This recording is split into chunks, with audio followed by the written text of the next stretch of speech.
ओम शांति। 6 सितंबर 2024। बाबा के महावाक्य। मीठे बच्चे, तुम्हारी यह पढ़ाई सोर्स ऑफ इनकम है।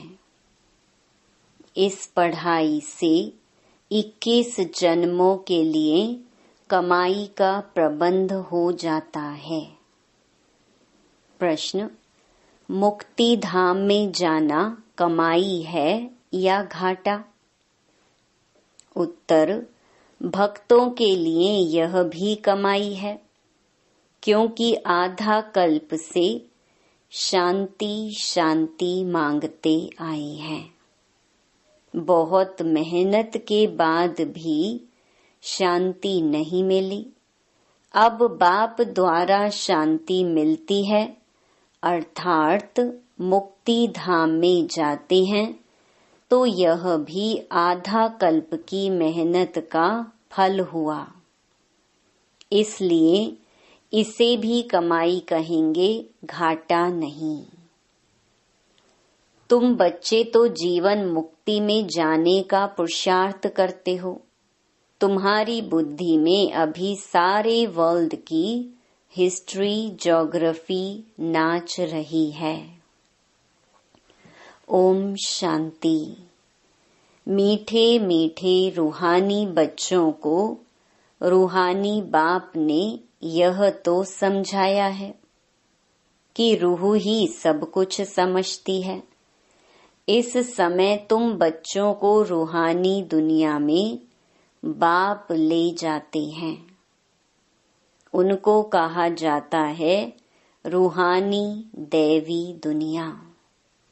इसको कहा जाता है जिस्मानी दुनिया, मनुष्यों की दुनिया। बच्चे समझते हैं दैवी दुनिया थी। वह दैवी मनुष्यों की पवित्र दुनिया थी। अभी मनुष्य अपवित्र हैं, इसलिए उन देवताओं का गायन पूजन करते हैं। यह स्मृति है कि बरोबर पहले झाड़ में एक ही धर्म होगा। विराट रूप में झाड़ पर भी समझाना है। इस झाड़ का बीज रूप ऊपर में है। झाड़ का बीज है बाप। फिर जैसा बीज वैसा फल अर्थात पत्ते निकलते हैं। यह भी वंडर है ना। कितनी छोटी चीज कितना फल देती है, कितना उनका रूप बदल जाता है। इस मनुष्य सृष्टि रूपी झाड़ को कोई नहीं जानता। इसको कहा जाता है कल्प वृक्ष। इसका बस गीता में ही वर्णन है। सब जानते हैं गीता ही नंबर 1 धर्म का शास्त्र है। शास्त्र भी नंबरवार तो होते हैं ना। कैसे नंबरवार धर्मों की स्थापना होती है, यह भी सिर्फ तुम ही समझते हो, और कोई में भी यह ज्ञान होता नहीं। तुम्हारी बुद्धि में है। पहले पहले किस धर्म का झाड़ होता है, फिर उनमें और धर्मों की वृद्धि कैसे होती है, इसको कहा जाता है विराट नाटक। बच्चों की बुद्धि में सारा झाड़ है। झाड़ की उत्पत्ति कैसे होती है, मुख्य बात है यह। देवी देवताओं का झाड़ अभी नहीं है और सब टाल टालियां खड़ी हैं। बाकी आदि सनातन देवी देवता धर्म का फाउंडेशन है नहीं। यह भी गायन है। एक आदि सनातन देवी देवता धर्म की स्थापना करते हैं, बाकी और सब धर्म विनाश हो जाते हैं। अभी तुम जानते हो कितना छोटा सा दैवी झाड़ होगा। फिर और सब इतने धर्म होंगे ही नहीं। झाड़ पहले छोटा होता है, फिर बड़ा होता जाता है। बढ़ते बढ़ते अभी कितना बड़ा हो गया है। अभी इनकी आयु पूरी होती है। इनसे बैनियन ट्री का मिसाल बहुत अच्छा समझाते हैं। यह भी गीता का ज्ञान है जो बाप तुम्हें सम्मुख बैठ सुनाते हैं, जिससे तुम राजाओं का राजा बनते हो। फिर भक्ति मार्ग में यह गीता शास्त्र आदि बनेंगे। यह अनादि ड्रामा बना हुआ है। फिर भी ऐसे ही होगा। फिर जो जो धर्म स्थापन होंगे उनका अपना शास्त्र होगा। सिख धर्म का अपना शास्त्र, क्रिश्चियन और बौद्धियों का अपना शास्त्र होगा। अभी तुम्हारी बुद्धि में सारे वर्ल्ड की हिस्ट्री, ज्योग्राफी नाच रही है। बुद्धि ज्ञान डांस कर रही है। तुम सारे झाड़ को जान गए हो। कैसे कैसे धर्म आते हैं, कैसे वृद्धि को पाते हैं। फिर अपना एक धर्म स्थापन होता है, बाकी खलास हो जाते हैं। गाते हैं ना, ज्ञान सूर्य प्रगटा, अज्ञान अंधेर विनाश। अभी बिल्कुल अंधियारा है ना। कितने ढेर मनुष्य हैं। फिर यह सब इतने होंगे ही नहीं। इन लक्ष्मी नारायण के राज्य में यह थे नहीं। फिर एक धर्म स्थापन होना ही है। यह नॉलेज बाप ही आकर सुनाते हैं। तुम बच्चे कमाई के लिए कितनी नॉलेज आकर पढ़ते हो। बाप टीचर बनकर आते हैं तो आधा कल्प तुम्हारी कमाई का प्रबंध हो जाता है। तुम बहुत धनवान बन जाते हो। तुम जानते हो अभी हम पढ़ रहे हैं।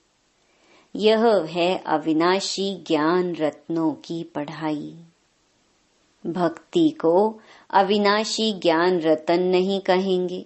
भक्ति में मनुष्य जो कुछ पढ़ते हैं उनसे घाटा ही होता है, रतन नहीं बनते। ज्ञान रत्नों का सागर एक बाप को ही कहा जाता है। बाकी वह है भक्ति। उसमें कोई भी एम ऑब्जेक्ट है नहीं, कमाई है नहीं। कमाई के लिए तो स्कूल में पढ़ते हैं, फिर भक्ति करने के लिए गुरु के पास जाते हैं। कोई जवानी में गुरु करते हैं, कोई बुढ़ापे में गुरु करते हैं, कोई छोटेपन में ही संन्यास ले लेते हैं। कुंभ के मेले पर कितने ढेर आते हैं। सतयुग में तो यह कुछ भी नहीं होगा। तुम बच्चों की स्मृति में सब बातें आ गई हैं। रचता और रचना के आदि मध्य अंत को तुम जान गए हो। उन्होंने तो कल्प की आयु ही बड़ी कर दी है। ईश्वर सर्वव्यापी कह दिया है, ज्ञान का पता नहीं है। बाप आकर अज्ञान नींद से सुजाग करते हैं। अभी तुमको ज्ञान की धारणा होती जाती है, बैटरी भरती जाती है। ज्ञान से है कमाई, भक्ति से है घाटा। टाइम पर जब घाटे का समय पूरा होता है तो फिर बाप कमाई कराने आते हैं। मुक्ति में जाना वह भी कमाई है। शांति तो सब मांगते रहते हैं। शांति देवा कहने से बुद्धि बाप तरफ चली जाती है। कहते हैं विश्व में शांति हो, परंतु वह कैसे होगी यह किसको भी पता नहीं है। शांति धाम, सुख धाम अलग होते हैं, यह भी नहीं जानते हैं। जो पहला नंबर है उनको भी कुछ पता नहीं था। अभी तुमको सारी नॉलेज है। तुम जानते हो हम इस कर्म क्षेत्र पर कर्म का पाठ बजाने आए हैं। कहाँ से आए हैं? ब्रह्मलोक से, निराकारी दुनिया से आए हैं इस साकारी दुनिया में पाठ बजाने। हम आत्मा दूसरी जगह की रहने वाली हैं।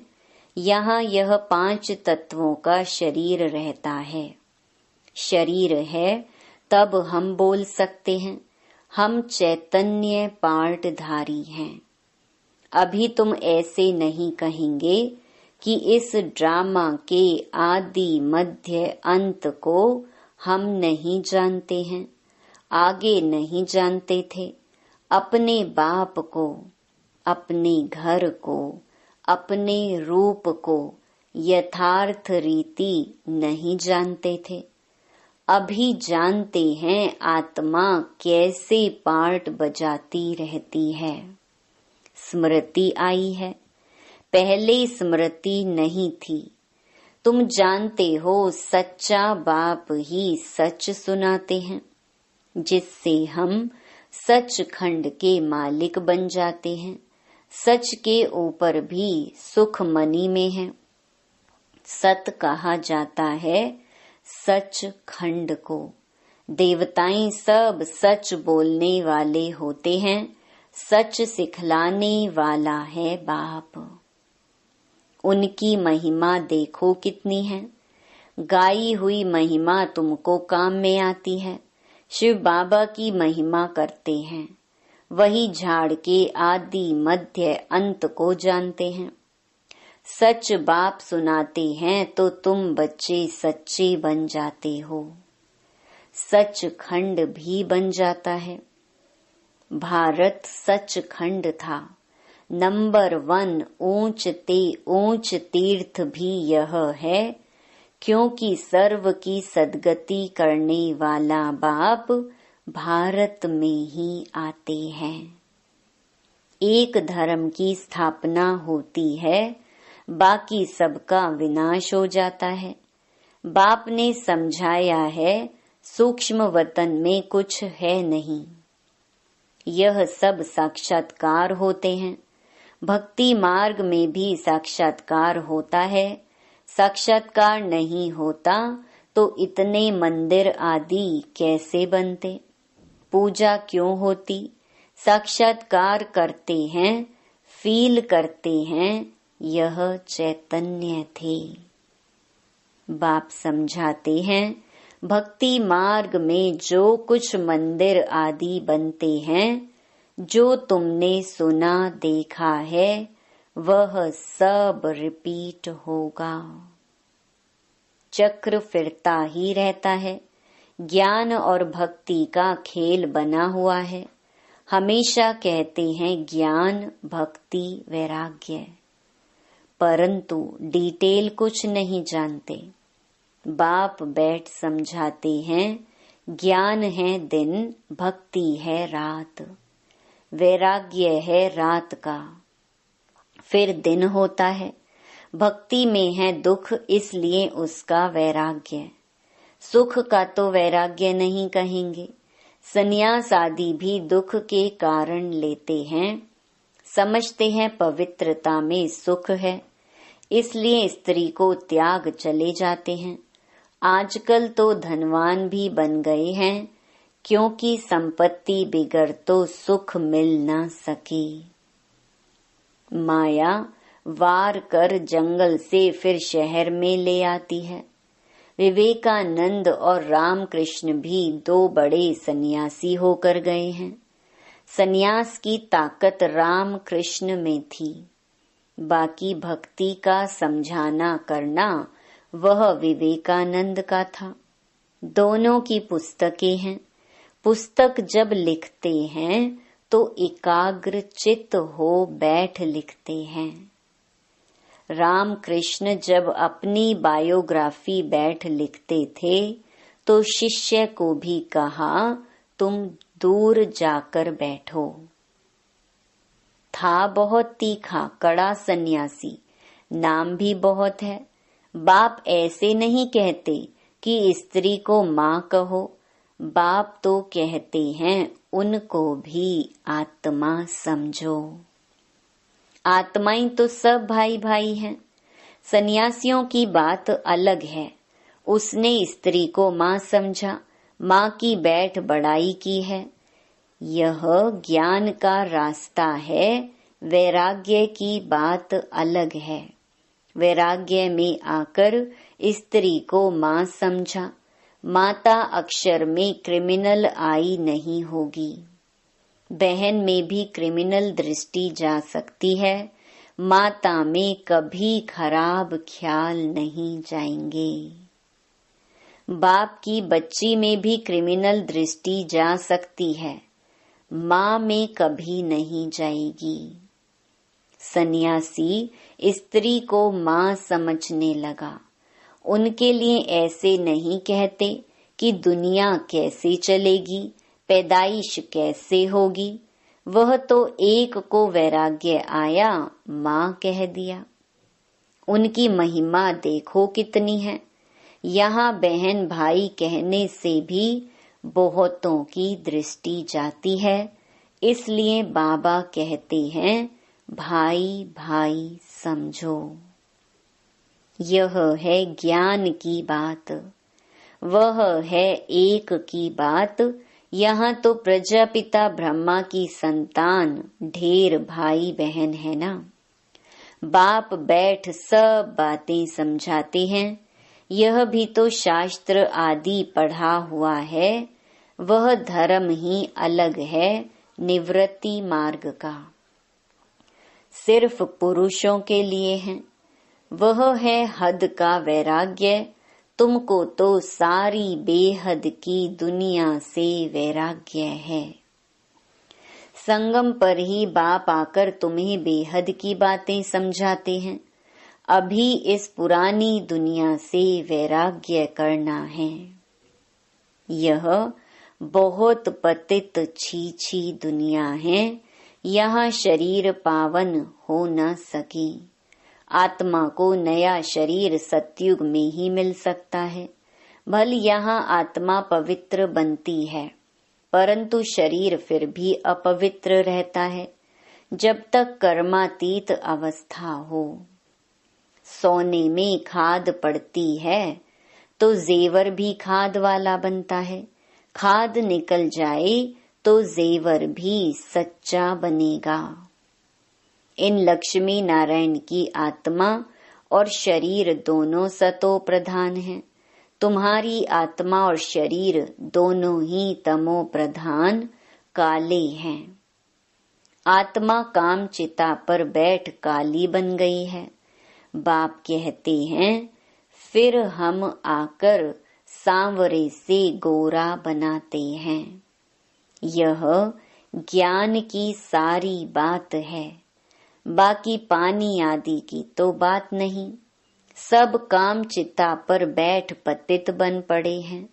इसलिए राखी बंधवाई जाती है कि पावन बनने की प्रतिज्ञा करो।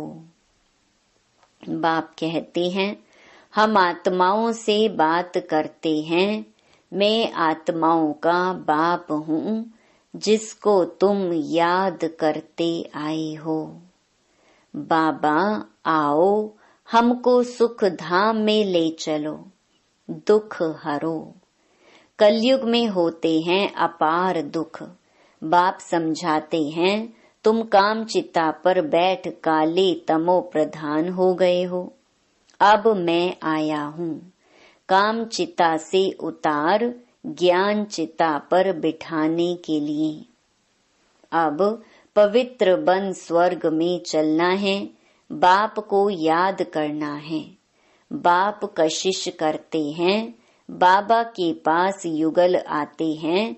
एक को कशिश होती है, दूसरे को नहीं होती। पुरुष ने फट से कह दिया हम इस अंतिम जन्म में पवित्र रहेंगे, काम चिता पर नहीं चढ़ेंगे। ऐसे नहीं कि निश्चय हो गया। निश्चय अगर होता तो बेहद बाप को पत्र लिखते, कनेक्शन में रहते। सुना है पवित्र रहते हैं, अपने धंधे आदि में ही मस्त रहते हैं, बाप की याद ही कहाँ है। ऐसे बाप को तो बहुत याद करना चाहिए। स्त्री पुरुष का आपस में कितना प्यार होता है, पति को कितना याद करती हैं। बेहद के बाप को तो सबसे जास्ती याद करना चाहिए। गायन भी है ना, प्यार करो चाहे ठुकराओ, हम हाथ कभी नहीं छोड़ेंगे। ऐसे नहीं यहाँ आकर रहना है, वह तो फिर सन्यास हो गया। घर बार छोड़ यहाँ आकर रहें, तुमको तो कहा जाता है गृहस्थ व्यवहार में रहते पवित्र बनो। यह पहले तो भट्ठी बननी थी, जिससे इतने तैयार हो निकले। उनका भी बहुत अच्छा वृतांत है। जो बाप का बनकर अंदर यज्ञ में रह करके रूहानी सर्विस नहीं करते, वह जाकर दास दासियां बनते हैं। फिर पिछाड़ी में नंबरवार पुरुषार्थ अनुसार ताज मिल जाता है। उन्हों का भी घराना होता है, प्रजा में नहीं आ सकते। कोई बाहर का आए अंदर वाला नहीं बन सकता। वल्लभाचारी बाहर वालों को कभी अंदर आने नहीं देते हैं। यह सब समझने की बातें हैं। ज्ञान है सेकंड का, फिर बाप को ज्ञान का सागर क्यों कहा जाता है? समझाते ही रहते हैं, पिछाड़ी तक समझाते ही रहेंगे। जब राजधानी स्थापन हो जाएगी, तुम कर्मातीत अवस्था में आ जाएंगे, फिर ज्ञान पूरा हो जाएगा। है सेकंड की बात, परंतु फिर समझाना पड़ता है। हद के बाप से हद का वर्षा, बेहद का बाप विश्व का मालिक बना देते हैं। तुम सुख धाम में जाएंगे तो बाकी सब शांति धाम में चले जाएंगे। वहाँ तो है ही सुख ही सुख। यह तो खातिरी है, बाप आए हैं, हम नई दुनिया के मालिक बन रहे हैं राजयोग की पढ़ाई से। अच्छा, मीठे मीठे सिकिलधे बच्चों प्रति मात पिता बाप दादा का याद प्यार और गुड मॉर्निंग। रूहानी बाप की रूहानी बच्चों को नमस्ते।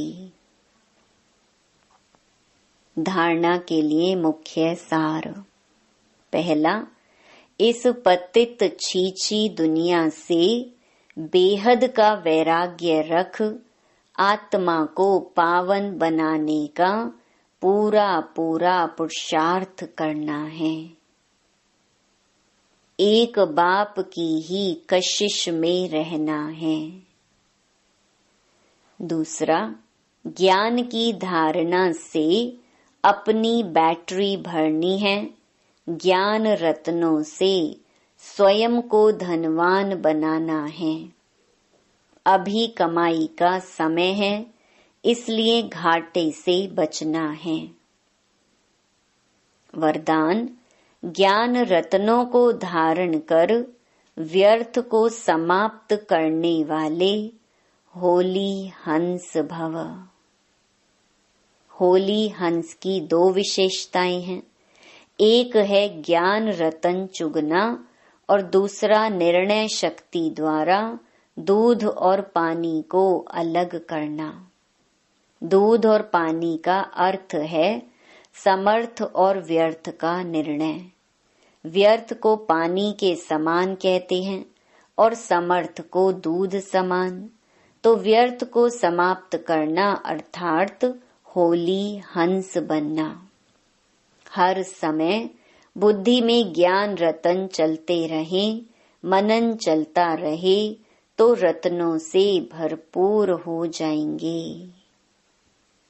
स्लोगन, सदा अपने श्रेष्ठ पोजीशन में स्थित रहे, अपोजिशन को समाप्त करने वाले ही विजयी आत्मा हैं। ओम शांति।